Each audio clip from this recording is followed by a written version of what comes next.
Hello, देखिए आगे next start करते हैं इक्विपोटेंशियल सरफेस। इक्विपोटेंशियल सरफेस जैसे ही नाम से इसे क्लियर है। देखो इक्विपोटेंशियल को ब्रेक करो तो ये होगा इक्वल पोटेंशियल सरफेस। सही। तो एक ऐसी सरफेस जिस पर जितने भी पॉइंट प्रेजेंट है उन सभी का पोटेंशियल अगर इक्वल हो तो ऐसी सरफेस को अपन लोग क्या बोलते हैं? Equipotential surface. क्लियर? दोबारा बोलता हूं मैं, एक ऐसी सरफेस जिस पर जितने भी पॉइंट है उस सरफेस पे उन सभी का पोटेंशियल अगर सेम हो तो उस सरफेस को बोलेंगे इक्विपोटेंशियल सरफेस। ठीक है। अब देखो जो इक्विपोटेंशियल सरफेस है उसकी ये डेफिनेशन होती है। अब देखो आप इमेजिन करो कि इक्विपोटेंशियल सरफेस है, वो क्या मतलब हुआ इस चीज़ का, मतलब क्या मीन क्या हुआ इस चीज़ का। देखो मैं बताता हूँ। कोई प्लस क्यू चार्ज है, उसके अलग अलग पॉइंट पे पोटेंशियल का फॉर्मूला क्या होता है? V इज इक्वल टू के क्यू अपन में यार। ये आपको बोल दे कि एक सिंगल चार्ज है, पॉइंट चार्ज, और उससे r डिस्टेंस पे पोटेंशियल कैलकुलेट करना है, तो आप क्या बोलोगे? आप बोलोगे कि उससे r डिस्टेंस पे पोटेंशियल की वैल्यू है V इज इक्वल टू के क्यू अपन में r। सही बात है। अच्छा, अब एक चीज़ देखो, ये इससे r डिस्टेंस पे मैं यहाँ अगर पोटेंशियल की वैल्यू कैलकुलेट करूँ तो मान लेते हैं 5 वोल्ट आएगी। अच्छा, अगर मैं r डिस्टेंस पे यहाँ पर भी कैलकुलेट करूँ तो क्या वैल्यू अलग आएगी? ये फिर भी इतनी आएगी। अगर इतनी डिस्टेंस पे यहाँ कैलकुलेट करूँ तो सेम, यहाँ भी सेम, यहाँ भी सेम, यहाँ भी सेम, यहाँ भी सेम और यहाँ भी सेम।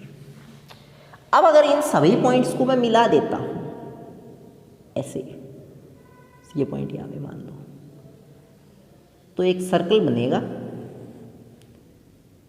ठीक है। और ये जो आपकी सरफेस होगी, ये जो सरफेस, इसके हर पॉइंट पे पोटेंशियल क्या होगा? सेम होगा।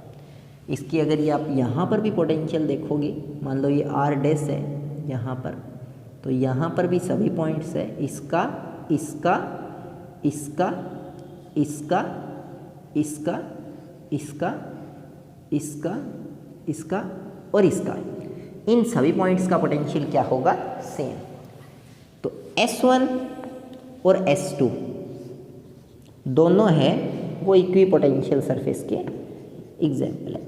S1 और S2 का पोटेंशियल सेम नहीं है। S1, ये S1 सरफेस है, इस सरफेस के ऊपर इसके पेरीमीटर पे यहाँ जितने भी पॉइंट है वो, ये जो सरफेस है, ये सरफेस, ये सरफेस, मैं ये नहीं कह रहा हूँ कि इस पूरी का पोटेंशियल सेम हो गया, नो, मैं ये बोल रहा हूँ ये जो पेरीमीटर है, पेरीमीटर पे जितने ही पॉइंट होंगे, ये इन सब का पोटेंशियल सेम होगा। यानी S1 जो सरफेस है वो खुद अपने आप में एक इक्विपोटेंशियल सरफेस है, उसके अलग अलग पॉइंट, और S2 है वो भी अपने आप में एक इक्विपोटेंशियल सरफेस है। दोनों इक्विपोटेंशियल सरफेसेज है। कभी ये मत मान लेना कि S1 का पोटेंशियल S2 की इक्वल है।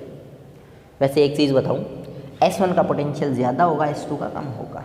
क्यों? यहाँ R कम है और V बराबर के क्यू अपन में R होता है, तो R नीचे आ रहा है एंटी प्रोपोर्शनल में, तो यहाँ पोटेंशियल ज़्यादा होगा, यहाँ कम होगा। क्लियर? बट इन सभी पॉइंट का पोटेंशियल सेम होगा। ये एक इक्विपोटेंशियल सरफेस है और इन सभी पॉइंट्स का पोटेंशियल सेम होगा। ये एक क्या है? इक्विपोटेंशियल सरफेस है। क्लियर? ठीक है। अब आपको अलग अलग पूछ सकता है क्वेश्चन के अंदर। देखो क्वेश्चन यही आएगा। क्वेश्चन है 3 टाइप से आ सकता है, 3 डायग्राम है आपकी बुक में। एक तो आपको पूछ सकता है कि एक सिंगल पॉजिटिव चार्ज के लिए या सिंगल नेगेटिव चार्ज के लिए इक्विपोटेंशियल सरफेस खींचो, तो गोल खींच के आ जाना। ठीक है, ये वाला डायग्राम। एक आपको पूछ सकता है कि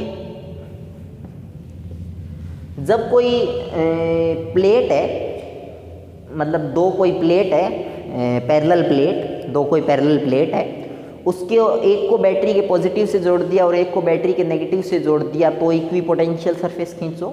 तो सीधी सी बात है, दो पैरेलल प्लेट है, एक ये और एक ये,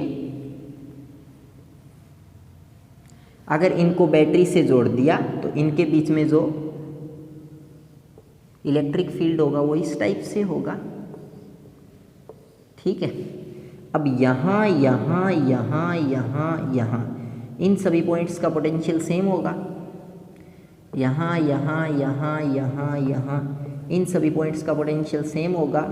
तो ये सरफेस और ये सरफेस, ये दोनों आपस में क्या है, इक्विपोटेंशियल। आपस में नहीं, दोनों अलग अलग, लेकिन दोनों ही कौन सी है, इक्विपोटेंशियल सरफेस, ठीक है। तीसरा आपको पूछ सकता है एक लीनियर चार्ज के लिए। लीनियर चार्ज का मतलब क्या हुआ कि एक वायर आपको दे देगा, इस वायर के को चार्ज कर दो, ठीक है। एक लाइन दे दी और लाइन को चार्ज कर दिया तो वो लीनियर चार्ज हो गया। अब इस लीनियर चार्ज के कारण आप बताओ कैसी सरफेस आएगी इक्विपोटेंशियल।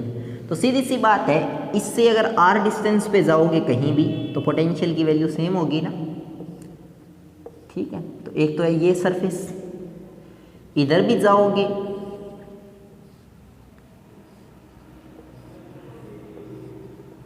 तो ये सरफेस,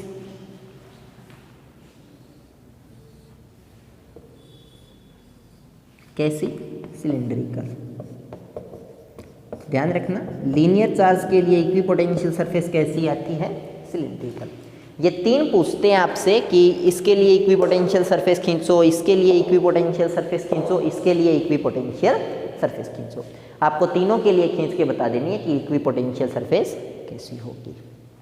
क्लियर, ठीक है। अब इक्विपोटेंशियल सरफेसेस की प्रॉपर्टीज है, ये भी आपसे पूछ सकते हैं, ठीक है, कि 5 प्रॉपर्टी लिखो इक्विपोटेंशियल सरफेस की, 4 प्रॉपर्टी लिखो, 3 प्रॉपर्टी लिखो, ठीक है। अच्छा, पहली प्रॉपर्टी, इक्विपोटेंशियल सरफेस है, उसके अलग अलग पॉइंट्स पे पोटेंशियल का वैल्यू क्या होता है, इक्वल होता है।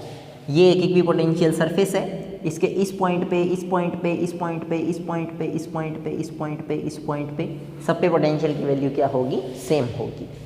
तो कहने का मतलब इक्विपोटेंशियल सरफेस के हर पॉइंट पे पोटेंशियल का वैल्यू क्या होता है, सेम होता है। अब मैं मान लूँ कि ये ए पॉइंट है और ये बी पॉइंट है। अगर ए और बी पॉइंट का पोटेंशियल सेम है तो V A minus V B कितना होगा, बी जीरो। सेम में से सेम निकालेंगे तो दोनों के बीच का जो वी है वो कितना आ गया, जीरो। और वी क्या होता है, डब्ल्यू अपॉन में क्यू। अब वी जीरो तो डब्ल्यू भी जीरो। तो इक्विपोटेंशियल सरफेस के एक पॉइंट से दूसरे पॉइंट तक जाने में कोई वर्क नहीं करना पड़ता। इक्विपोटेंशियल सरफेस के एक पॉइंट से दूसरे पॉइंट तक जाने में क्या नहीं करना पड़ता, कोई भी वर्क नहीं करना पड़ता। क्यों नहीं करना पड़ता, क्योंकि दोनों पॉइंट का पोटेंशियल सेम है, वर्क डन जीरो।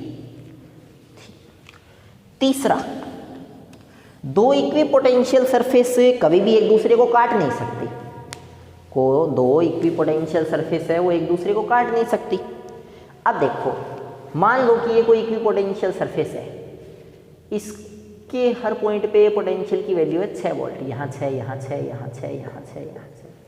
और ये इक्विपोटेंशियल सरफेस है, इसके हर पॉइंट पे पोटेंशियल की वैल्यू है 5 वोल्ट। तो यहाँ 5 वोल्ट, यहाँ 5 वोल्ट, यहाँ 5 वोल्ट। अब यहाँ 6 वोल्ट या यहाँ 5 वोल्ट, तो कटिंग जो पॉइंट होगा उस पोटेंशियल की दो वैल्यू मिलेगी। और ऐसा कभी नहीं हो सकता, एक पॉइंट पे पोटेंशियल की एक वैल्यू हो सकती है, दो नहीं हो सकती, ठीक है। तो ये तो फिर नेचर के खिलाफ हो गया। तो कहने का मतलब हुआ इक्विपोटेंशियल सरफेस कभी एक दूसरे को काट नहीं सकती। अच्छा, एक चीज़ और देखो,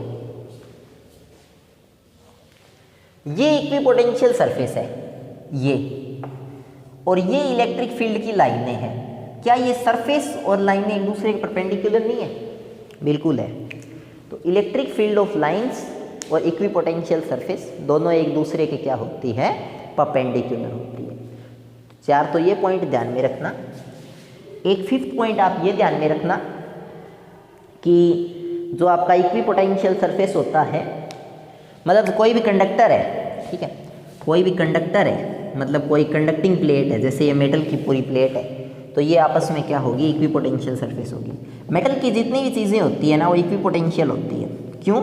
उसके सारे पार्ट्स आपस में जुड़े रहते हैं, और मेटल है तो सीधी सी बात है वो कंडक्टिंग है, तो ये पॉइंट इससे भिड़ चुका है, ये इससे भिड़ चुका है, ये इससे भिड़ चुका है, तो सब कुल मिला के एक दूसरे से भिड़े हुए हैं, तो ये एक सिंगल यूनिट की तरह बिहेव करता है। और एक सिंगल यूनिट का पोटेंशियल हमेशा सेम होता है, तो ये पूरा एक क्या है, equi potential surface. I hope आपको क्लियर हुआ होगा मैंने जो बताया, ये इक्वी पोटेंशियल सरफेस आपका। बाय।